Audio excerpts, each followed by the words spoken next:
سلام بچه خوش برگشتیم به چنل خودتون. امیدوارم حالتون خوب باشه. یه خواهشی دارم ازتون، این ویدیو رو تا آخر ببینید. چنلم تازه کاره و نیاز به حمایت داره. دمتون گرم. بریم سراغ آموزش. که ربات رو استارت بزنیم. بعد این ربات 3 تا بخش مهم داره که دورش خط کشیدم.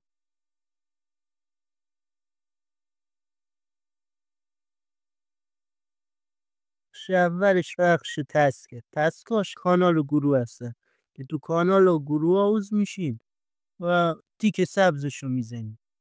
الان ربات باگ داره، باید از دوباره امتحان کنیم. هر تسک 25 صدم استارس میده. بریم سراغ بخش بعدی.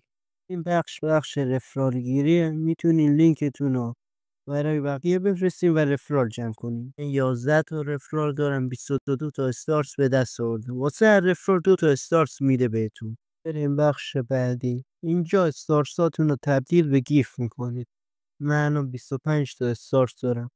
8 تا رفرال که بیارین میتونین گیفت 15 تایی وا کنین. 25 تا استارس دارم، میخوام گیفت 25 تایی وا کنم.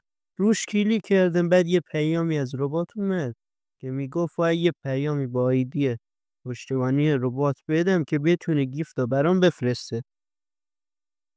یک سلام کردم بهش، آیدی تلگراممون فرستادم براش. یک اسکرین شات هم از استارس داخل ربات براش فرستادم.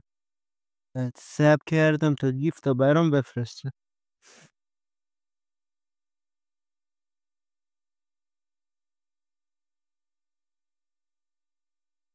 بعد تو ربات یه پیامی اومد که گفته بود گیفت رو برام فرستاده.